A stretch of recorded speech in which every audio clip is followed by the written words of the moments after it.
Yo, what's going on, family? This is your boy Josh, and you are tuning in to the podcast Just a Kid from Gary, a podcast that highlight individuals that grew up in Gary or cities like Gary are doing amazing things within their community, and also a podcast that inspires others around the globe to achieve their dreams and then make them a reality.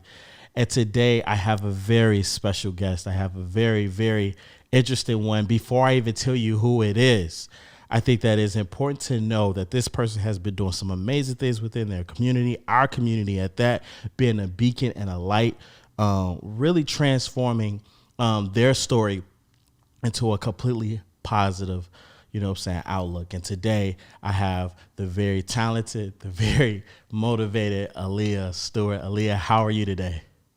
I'm great. How are you? I'm fantastic. Like I told you earlier, I'm excited about this conversation. This has been one that we had it in the pipelines for a while, to be honest.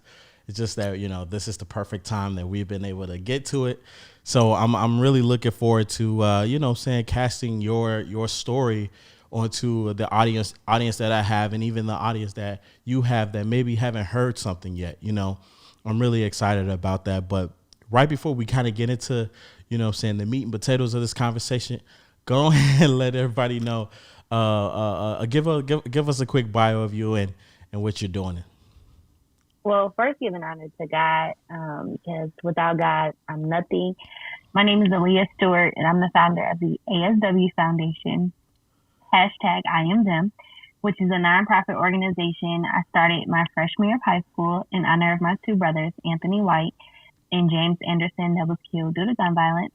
So basically what the ASW Foundation does, we mentor young people, and we just basically focus on building a new horizon in Gary where young people can rise up and take things that they went through and understand that God gives you a test, but your test doesn't have to define your life, but it becomes your testimony to help your potential and your purpose expand in life. Wow. Now, you started that how long ago? 2014. I was 14 years old. 2014, you was 14 years old, and you started something that literally is transforming lives. I'll tell you this. Let me just give you the quick scope that I have been looking at. What I've been looking at is someone that is passionate, someone that is a leader, a true leader, and someone that is an action-driven person. See, I'm familiar with people that talk a good game, but it's better when you have somebody that's making and creating receipts. And so with that being said, let's dive right into it. So you started this nonprofit, ASW, and after doing research and looking at it, it was basically built off of the tragedy that you had faced at an early age. If you can walk me through the psychological fight that you had to have in order to just to say, hey, I'm gonna do something amazing. I had this crazy situation happen to me, and it's very unfortunate, but walk me through that, because and just to get to where I'm at, how I'm thinking, people go through these type of situations. It's unfortunate, but they do. And so being able to tap into what you tapped into, I find that phenomenal. Thank you. First of all, I can say psychologically, what I had to go through, really trusting God. I was 7 when my brother Anthony was killed. He was 16. I was 7. My brother James, I was 13. He was 20. So it felt as if when James was killed, not even when James was killed, when Anthony was killed, I was 7, but I had James. So never saying that either one could replace each other or anything like that, but I had someone to be a big brother. I had someone to be there for me and help me through chapters of my life. Anthony was there for the most important parts of my life of the first 5 years, me learning how to tie my shoes, how to talk, how to say what I want, things like that. And James was there for the chapter of growing into puberty and changing and going through middle school and getting ready for high school. So he was there for that important stage of my life. And so with going through those things and finally getting to high school, James was killed in 2014. So that was the first year of my high school experience. And he did not make it to see me go to high school, and he didn't make it to give me that advice of, hey, this is what high school is going to be like. Lay your outfits out, things like that. Yes. So having to go through losing both of them, and losing loved ones to gun violence as well during that time, I just had to trust God and really see that it was something that I had to go through in order to let my potential push out. So oftentimes things happen and we go through things, and as humans, we use it to handicap us. Yeah. So for me, I didn't want to let me losing my brothers, my trauma, things that I was going through hinder me and grow up and be like, well, I act like this because this happened. Yeah. I didn't want to be that person. I wanted to be a person where I got to express my testimony that God gave me, the flesh and the anointing and everything that was going on and I had going on. But I wanted to teach young people that you can go through something, but it doesn't define you. Yeah. It doesn't make you. It can break you though. Yeah.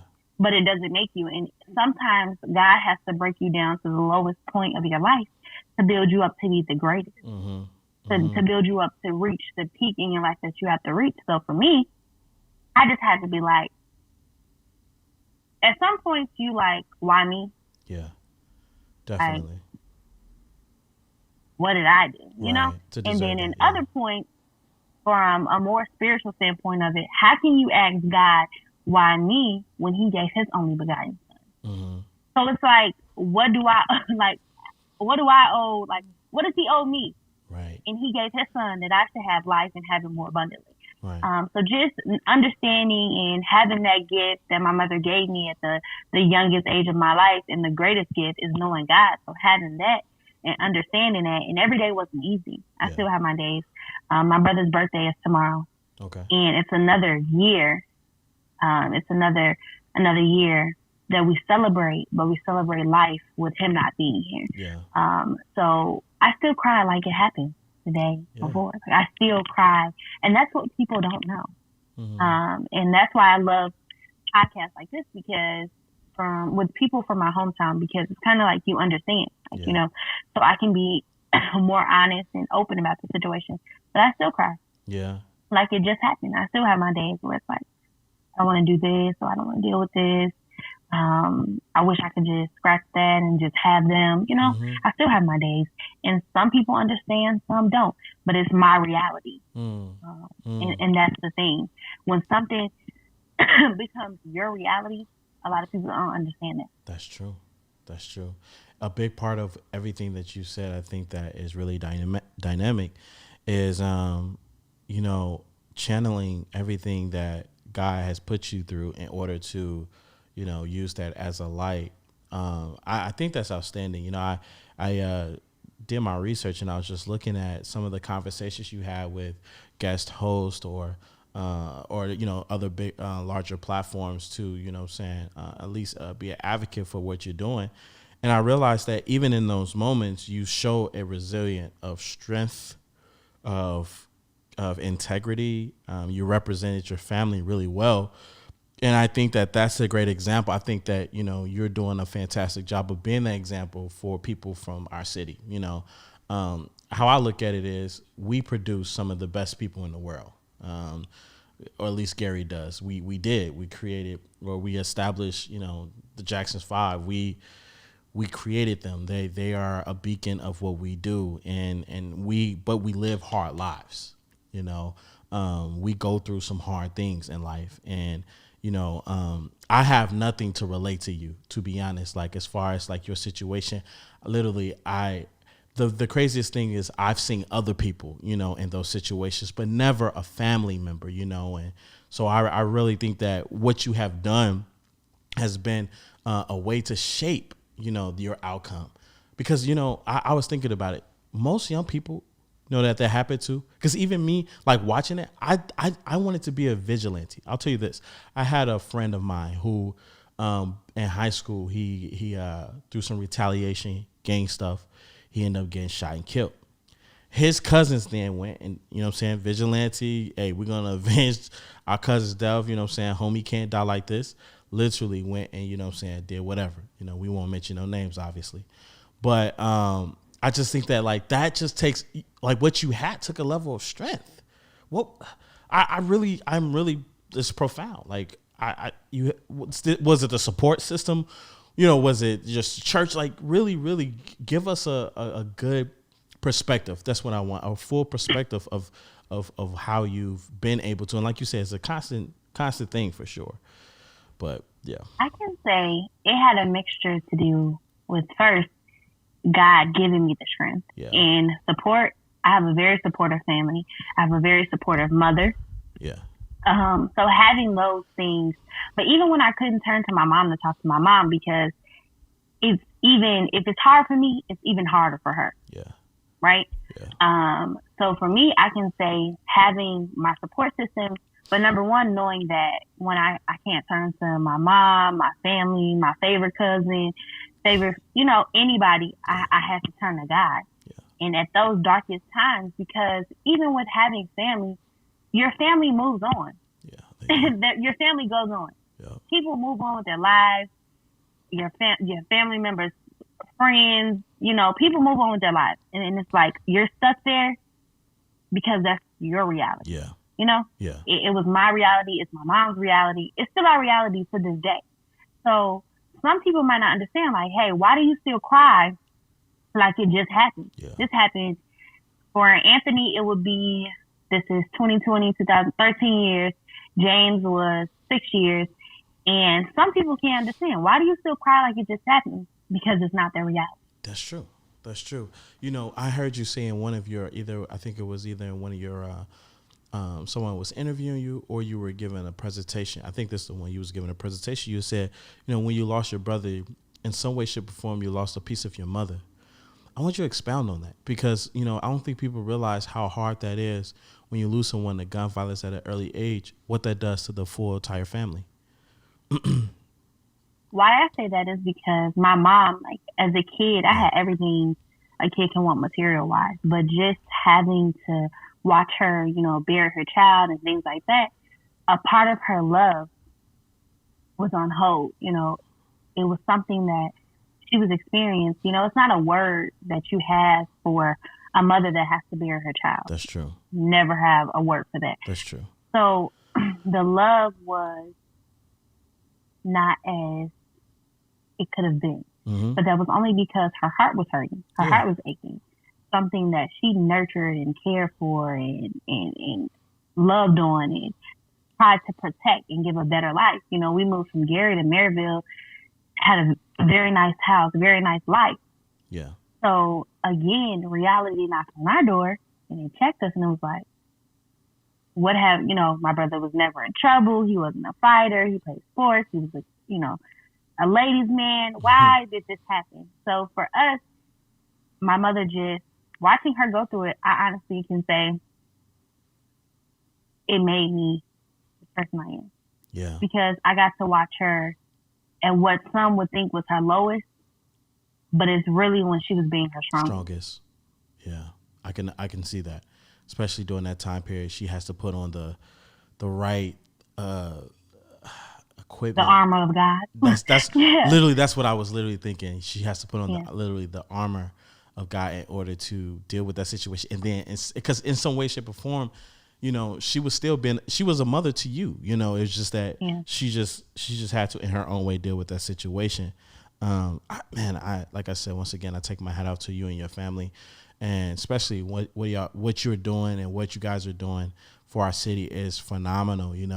I want to get into the bones of, I am them, stop the violence, and that. But I want to ask you, in your opinion, what do you think the cause of gun violence and violence in our city, like, what do you think that is? Why do we see that? I know it's a complicated question, but as young people, we got to be talking about this. I love it. Let's hear it. It's not complicated for me. What do I think is the cause of gun violence in our city? A lot of young people are lacking their own identity. They don't know who they are. I'm beefing with Eastside because my friend beefing with East Side, but my friend don't know why he beefing with East Side, but his cousin beefing with East Side. So his cousin said, because we all cool and we be together, we all got to beef with East Side. So no one really knows the reasoning. Yeah. I've asked someone from each neighborhood, do you know why you guys have a problem? Yeah. Nah, we just don't like butts. Or nah, we just don't like this. Or I don't even know. Sometimes they might even be honest and be like, I don't even know. It started way back when. Wow. So I think that once young people learn to have their own identity and stop trying to be someone else, because if you're too busy trying to be someone else, who's going to be you? That's it. No one. That's it. So I think that people trying to fit in, they don't have their own identity. They're trying to fit in. And I understand the code of loyalty and brotherhood and everything like that. I get that. But it comes to, they don't know the rules of that. Yeah. Right? Right now, what people think is brotherhood is not brotherhood. They don't know the rules to it. They don't know the value of it. They don't know what it really means. They don't know none of that. Mm-hmm. You know, it's no real value. When kids and women start getting killed, the value's lost. Yeah. You know, I was watching a video on Facebook about 2 weeks ago, and maybe a week or so. A man was talking about basically how someone was saying, like, he was saying, you're not no real man, or you're not no real nobody to go shoot up someone's house that can have their 3-year-old child or their 4-year-old little sister. You're not real. That's true. If you really have a problem with someone and you feel like, we're no one to take someone's life, but if you feel like your problem is that big, you're going to be a man about it and you're going to go see that person. That's true. You're not going to take that 4-year-old sitting there looking at TikTok. They had their whole life ahead of them. Yeah. So I was watching the video and it had a lot of cussing in it. So it was like, I really couldn't share it, but it was a good point. It was real. Yeah. Like, that doesn't make you a man because you're not hitting your target. You're hurting their family. Nope. You're hurting that little girl. What did she do? That little boy, he could have been the next president or something. Yeah. So I think that people, they don't have the values and the morals, and they're living up to something that doesn't even exist. Yeah. They're living up to a street code that doesn't even exist. That's true. There's no rules in it. That's true. And I think that with all the violence that's going on now, it's sad. It's heartbreaking. Yeah. People are killing and beefing with their family members. People that first cousins beefing with first cousins, double first cousins got problems. And when you watch it unravel, that lets you know people really don't know what loyalty and love is. Right. Because how's this happening? So I think that that's really a reasoning of violence in this city. It might not be the proven fact or scientific, but just from what I'm seeing and knowing, identity. No one has their own identity. Yeah. And I can see maybe the leaders of the crew got their own identity, but no. Everybody else doesn't. It's so many people beefing over. How are you beefing over land you don't even own? Wow. Yeah, that's true. I think that's a good point. That's something that needs to. How are you beefing over something that you're renting? Yeah. Or something that you're yours. just living in. Yeah, it's not yours. You don't even own this. You don't own this. Wow. So wow. You're killing over East Side, and when you die, all East Side not gonna get up out the ground. No. And the little pole or the little street you grew up on, it's not gonna come to your funeral. That's true. And your homies that you had at that funeral, or that you were kicking it with, they're gonna come to your funeral. They're gonna stay around your mom for a couple months, maybe a couple weeks. Yep. Then after that, they slowly fade, and then they give you 2 days out the year. That's your birthday and the day you die. Sometimes you don't even get that. And at that point, then what? Yeah. So you literally gave your life to a group of people who really didn't have your best interests at heart. You know, when you was talking, when you said the loss of identity, that made me think about, you know, and one thing that I'm big on is people finding their purpose in life. You know, I think that that's really huge.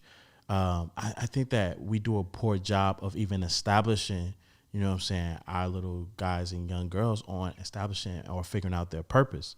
Because if you really think about it, if we try to define what you're supposed to do for the rest of your life, that would get people out of this mindset that, thank God that I'm living another day. Like that concept. I grew up with that. I grew up on the east side, so I understood exactly what you said. We used to be in these interesting. I'm not going to put no names out there, but we used to be in these interesting groups, and literally like we would hate the west side for something that happened at an event that was on the weekend, and most of us probably weren't at that event. Most of us did not even go, but we heard about it.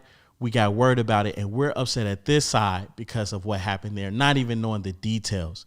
And to me, like that is it's so misguided, and it leads to a lot of it's just messed up. It's really messed up, and it's sad. But I think that going back to what you're saying is, it's all about purpose. How do we define purpose? And that's what you did. You took a situation that, any person thinking about it with natural sense was like, man, I would retaliate. I think even about it, how I was listening to, and you said you even I don't know if you went and physically talked with the young man, but I know you've forgiven him, and you've had a conversation, right? So how did that go? Let's talk about that. Then we're going to get more into purpose, but how did that go? Went great for me. My purpose behind it was I didn't want him to feel as if I hated him. Okay. That was number one for me, because I felt like everything that God was doing in my life and is doing now, I didn't have room for that. Yeah. I didn't have room for unforgiveness in my heart. Because if someone can change your mood, change how you feel, when they walk in the room or their name's mentioned, their presence bothers you, they have control over you. And that's not what I wanted for my life. You already took my brother. God ordained for that to happen. My brother served his time. He did. He served his purpose here. Yeah. So for me, I didn't want to be hindered. And I knew God was doing such a shift in my life. And I never pictured, honestly, what's crazy, I never pictured the ASW Foundation expanding to this. Really? Never. When I started, that's why it's important. Your vision and God's vision, just go with God. Just go with Him. Right. Because eyes have not seen, ears haven't heard what God has planned. Like, and it's true. I never pictured it expanding to this. It's just something that I wanted to do in remembrance of my brothers, give away scholarships, let people know that even if we can't stop the violence, let's try to seize it. Let's try to get these numbers down. Let's try to do something. So for me, I just needed him to know I didn't hate him. Yeah. You owe me nothing, but you owe God everything. Yeah. Because He gave you a second chance. You don't owe me nothing. You owe me nothing. But you owe that man upstairs, you owe him everything. Yeah. And when I open my center, I want you to come talk to the kids, because you owe that. Now you owe me that. You owe that to me. That's true. To come talk to them and justify. Yeah. And when people were like, how do you people, I'm crazy. Why would you talk to him? But people don't understand that it's not me, it's the God in me. That's true. That did it. That's true. I had to remove my flesh and my feelings, because he's out of jail. He's a free man. Yeah. You don't owe me nothing. Live your life. And I never wanted him to feel like he had to walk around, not saying that he would be, but think about like, man, is they going to send somebody from their family? Or is they going to do this? I sleep peacefully every night. Wow. Every night. Wow. Because at the end of the day, my brother didn't get a second chance. He's at Burroughs Cemetery, but you got a second chance. Yeah. So now you got to do something. You got to do something with that. You were 15 years old when you had to go to a maximum security prison. I want to know what you're going to do to touch someone else's life so that they don't make the same mistake that you. Yeah. So that they don't have to learn the same lesson that you made. I don't bash him for what he did. Mm-hmm. I don't hate him for what he did, because it made me who I am. Wow. It made me who I am. If I would have never went through losing my brothers, if I would have never went through trauma, what story would I have? Yeah. Yeah. What purpose? What story would I have? T.D. Jakes once said, where you pay the ultimate price, the ultimate sacrifice will be the place of your greatest peak in your life. Yeah. That's where your greatest acme. That's where it's gonna be, right there. Yeah. Where you paid the highest price, and that was the highest price I could have ever paid. That's true. And that's why when That's so people see true. the rewards of things that I get in life, it's like, how can you question my rewards and things that I go through when losing my brothers, I lost the greatest prizes of my life. That's true. I lost the greatest prizes. So for me, my mindset and my value of things and how I value things is a lot different from how other people value things. Right. Because I went from 2 brothers to being the only child. Wow. I went through that. Yeah. I went through that. I went through getting outfits ready for funerals and being a little girl and watching the casket. I went through that. Yeah. You know, I seen literally, they have a meme circulating on Facebook now that, you know, the internet's undefeated. Yeah, where it says, I watched the casket close on someone I thought would live forever. And that's true. You know? And that's how I feel. So when I think of him, I want him to live, and I want him to live, and I want him to live his purpose. Mm-hmm. I want him to live his potential, and I want him to be him.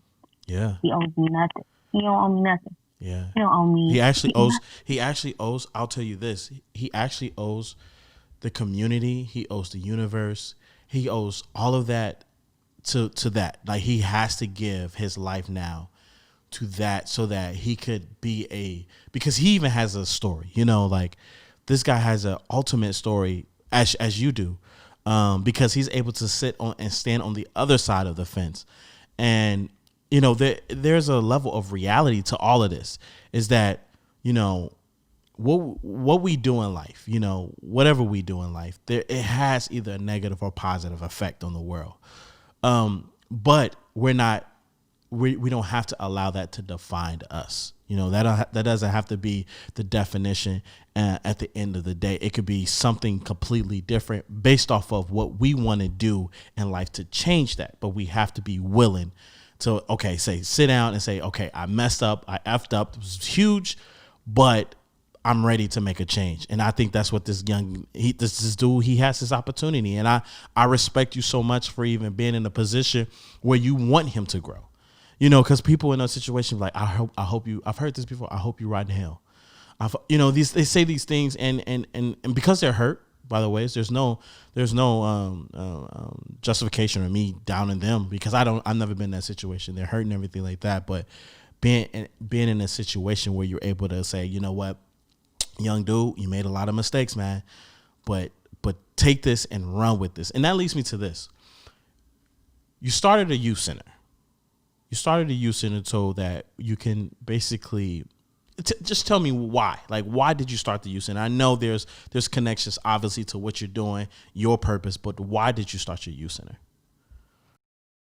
Because when my brother was younger and we lived in Gary on 2nd Avenue, my brother would go to the Boys and Girls Club. So that was like their safe haven, a place to go. Yeah. You would play basketball. You know, they had coaches that cared. My brother had a coach, Coach Reggie. Coach Reggie would pick all the kids up to go play basketball, to play the sports, things like that. And that's what young people in my brother's community, where we grew up at, that's what they needed. Yeah. Right? And nowadays, that same energy is not here anymore. You know, adults don't want to put that much time into other people's children anymore. So when I think of opening a youth center and doing things like that, it was something where I felt like young people needed something to believe in. I feel like in Gary, so many young people, it's so much potential, but they don't have someone to believe in them. Yeah. Either their mother's working 12-hour shifts, grandma has to raise them, they raising either the 16-year-old sister taking care of the 8-year-old little brother, making sure he get on the bus stop in the morning. So she got to make sure her schoolwork done. Then when she get home, she got to make sure her brother. It was a lot of different things that I seen and I got to witness through going to different Gary schools, and even seeing the young people that maybe played on sports teams as my cousins. After games, they don't have anybody to take them home. They don't have anybody to get them Gatorade at the game. Things like that made me feel like, you know what? Something's needed for these kids to have a safe haven. they need somewhere to come where they feel like they can be a kid. I had a young man, I spoke at Bailey Middle School. And I asked him, he said, I need a job. I said, you 13, why do you need a job? Where you live? You live with your parents? He said, yeah, I live with my parents. But I got to survive. They got to take care of my other siblings, right? So when you think of, before calling a kid bad or challenged or anything, these kids leave school at 3 o'clock. And when they leave school at 3 o'clock, they have to be their own parent. So from 3 o'clock, they have to be their own parent. And then you want them to come back to school the next morning and turn their mode off. But they probably had to get up, get their stuff ready, boil water so that the water can be hot, get their siblings ready. But then you want them to come and listen to you, but they don't know how to turn it off. So I wanted to build something where young people could have a safe haven, but they also could learn how to survive in today's society, how they can see outside of Gary, Indiana. Some of the young people haven't even seen what Chicago looks like from Gary. So I wanted to build something where, hey, let me tell you something different. Let me tell you social development. That's one of the programs we'll have there. How to socially be able to interact with other people. Let's do that. Let's see how we can get you to interact with this person and how we can get you to interact with this group of people, being diverse. Diversity is not taught in the city of Gary. I don't feel like it. I haven't saw it. Yeah. We're so used to seeing each other. Yeah. If we don't see each other, we see Hispanics. We don't see anything outside of the box in Gary. So I wanted to bring an out of the box experience to the city of Gary for young people so that when they rise up, they're like, hey, when I go out, I know what a steak knife is. I know what a salad knife is. I know what things like that. That they're not learning back at home. That they're not learning back at home.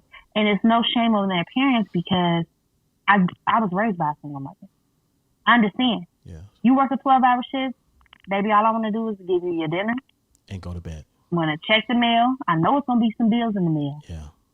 And then you got this list of stuff you need for school. So I just wanted to have something where kids get to like kids. Even if you're just there for an hour, I want you to have an hour of fun where you don't have to worry about, am I going to be able to eat? Am I going to be able to do this? Am I going to be able to do that? I wanted to have something where the kids could woosah. Yeah. An oasis for kids. A little bit. Basically. Yeah. I do a lot of research on the understanding, because like for me, like even why I got into this like podcasting thing, why I decided to do this platform, this awareness piece, is because I wanted to understand why Gary went through the transformation it did. Like, I know you hear this all the time, but I know your parents taught you about, or at least your grandparents told you about the renaissance of Gary. They say Gary in his heyday, right? And you hear it all the time. And they're like, child, baby, let me tell you about when Gary used to be booming, right? Yeah, right. Right. So I had to understand like why, what happened, like what took place. And one thing that was what was the word? One thing that really triggered a lot of things that happened in the city was literally people didn't have a place where their children can go, and so therefore their children had no other alternative but the streets. And that literally has been something that has been hurting our youth.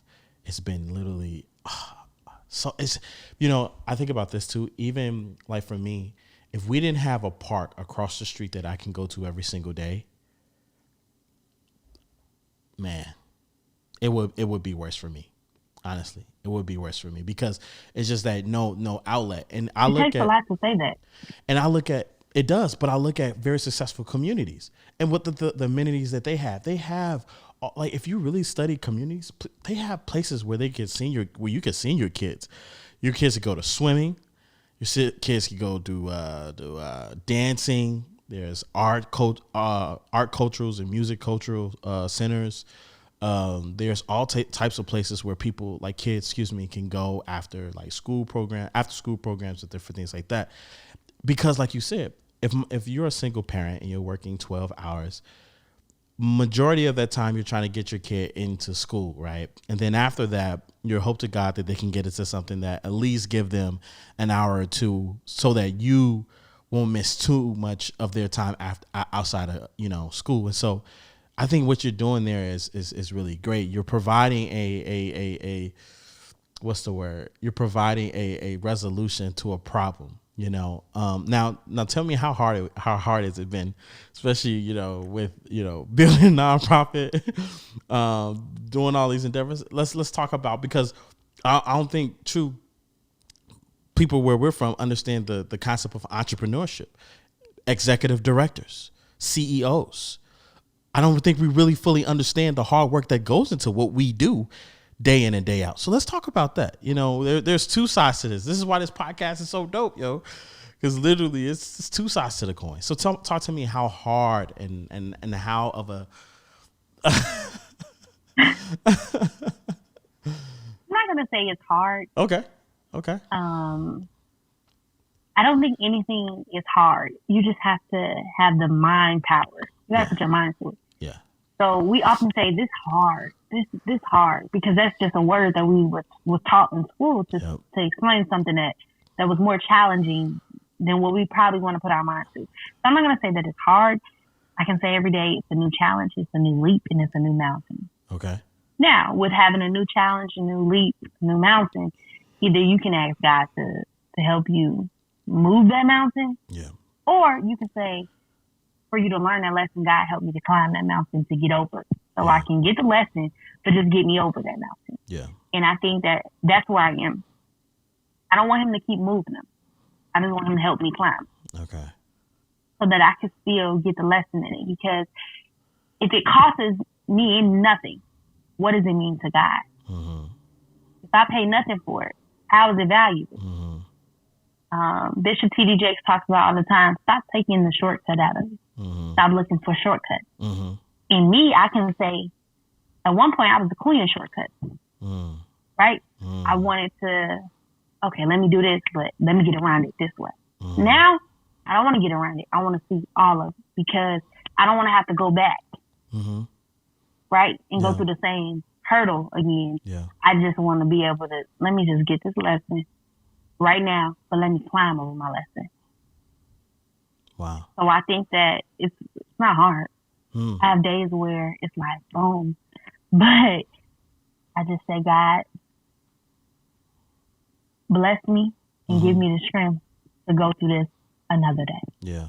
Yeah. I mean, and with building a nonprofit though, I mean, tell me what challenges you don't want to use the word hard, but let's talk about the challenges with building a nonprofit.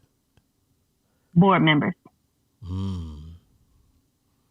Board members. Board members. Finding the right people that actually care. And a lot of times people's visions are not your vision.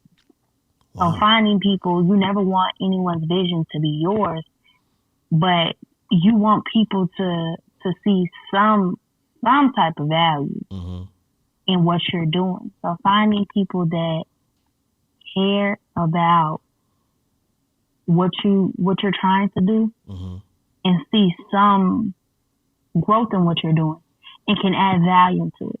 So that's what I'm working on now. I want people who can believe in my dreams like Coretta.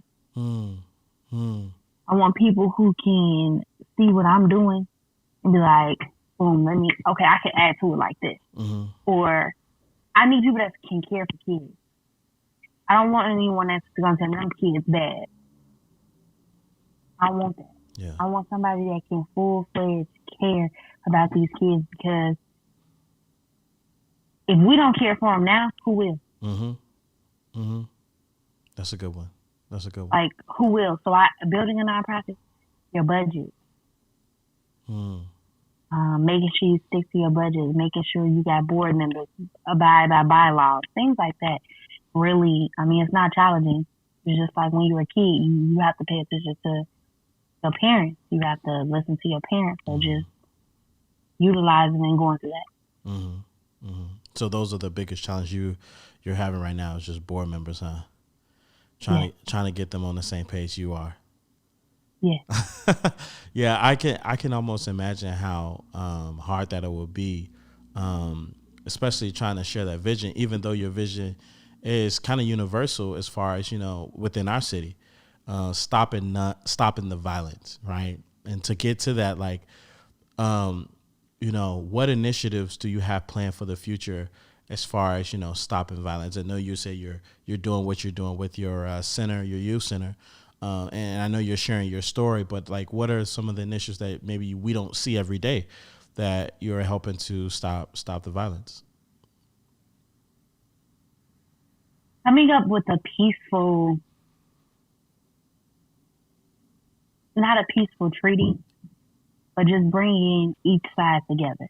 So one thing about me being me, not picking sides, every neighborhood, someone in that neighborhood loves me. Someone in that neighborhood has a high respect for me. So building something and coming up with something where we all sit at the table, right? Because united we stand. And when we stand united, we good. Yeah. But when we're not united, we fall. Mm-hmm.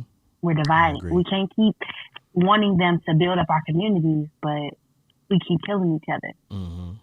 We got to value our lives first. No one can value our lives until we value our lives. Mm-hmm. So I think that possibly pulling the neighborhood leaders together and seeing, okay, do you even know why y'all have a problem? Do you know why? You know, this is going on. Mm-hmm. Do you know why that's going on? Do you know why?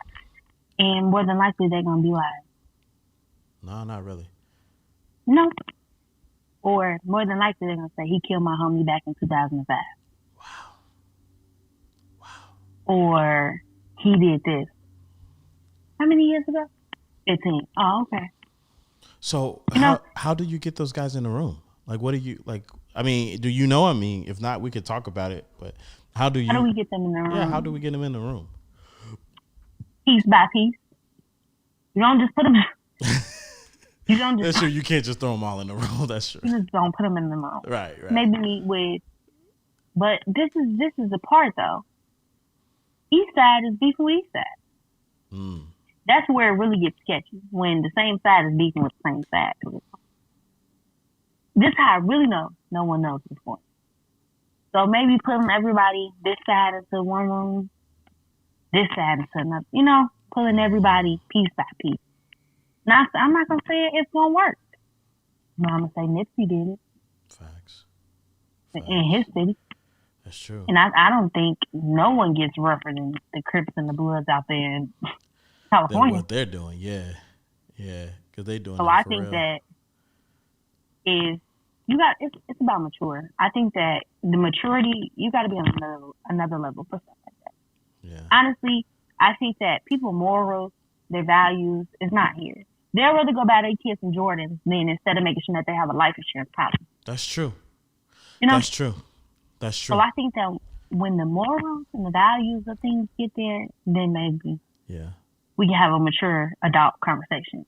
Because maybe if they see, like, stop killing each other, the money you use for these guns, we can be buying some property or something. Yep. Talk your stuff. So I think that once people reevaluate that, then maybe that'll work. That's a good point. You know, getting those people in the room, I think about, you know, talking on one side versus talking to the other side. You know, that is something that I think we could do. You know what I'm saying? We could start a campaign, you know, and you know, just have a conversation, because I don't think it's just one group or one person doing it. I think it's like when it's like, let's say like there's 5 to 10 people, right, that actually care. And when they organize and get in the room and, hey, you know, because like, for example, I could see somebody asking a question like this, because I understand it. I understand that world. So if we're not able to, you know, but if it's not a good idea to do whatever we're doing within our organizations, our groups, then how will we make money legally? Then we need somebody in the room that's an entrepreneur. We need somebody in the room that understand these things, that can give them advice, because that's all people really need is advice. You know, people will stop. Like, think about it. If you wanted to build your credit, right? A lot of times you just don't build your credit because you don't know how to build your credit. But once you get around people that know how to build your credit, or you're able to talk to somebody, then they're like, all right, cool. Like, I know to go to this person for advice, and they can help me. So similar to that, you know, if we're able to get people in a room, like, hey, these are the people that are passionate about, solving these problems, solving these issues, because it's out of control. It is. It really is. Like, even what was the situation? Was recently, well, not too. It wasn't too long ago, but it was a situation where the young guy was selling his Xbox, Xbox or whatever, and end up getting killed just for trying to make a transaction like that. To me, like, if the thought leaders in the room or the thought leaders overall are saying, "Hey, young bulls, like, we can't do that. That wasn't cool," then that has some type of effect. But if nobody's doing that, you know what I'm saying, then we losing them. You know what I mean? We not effective. So, I mean, maybe we make an initiative. Maybe we make a campaign. I don't know. We'll talk about that. We could talk about that off camera. Work on that. But yeah, so like, but yeah, man, this has been great. Where can people find you? If they want to connect with you, if they want to give to your nonprofit and help you with your initiative, how are they able to get in contact with you? Well, you can go to our website, iamthem.org, IAMTHEM.org. I am them means I am my youth, letting them know no matter what you go through or where you come from, you have potential. You can visit our Instagram, which is hope_ASW, our Facebook, which is hopeasw. My personal website is AaliyahStewart.com. If you visit iamthem.org, you can click the donate now button. All donations are tax deductible. Oh yeah. Dope. How you keep up with us. Dope. And did you mention your social media? My social media, Instagram, hope_ASW, Facebook, hopeasw. Boom, there she is. Aaliyah Stewart, thank you for being on the podcast. This has been Thank you for having me. Delightful conversation. I do look forward to either hearing about your story next in a book. We gotta always push each other. I like you know what I'm saying? No, I like how you tried to slide that in there. Yeah. You know what I'm saying? I was about to tell you that I pray that God continues to bless your business, that that manifests into something big, and the podcast touches so many people, and then you want to throw this out there. You want to throw me under the bus like that with a book. With a book. That's your next. You gotta look. We gotta be pushing each other forward. You know what I mean? So I expect to read your story and everything you're doing probably in the next couple years in a book.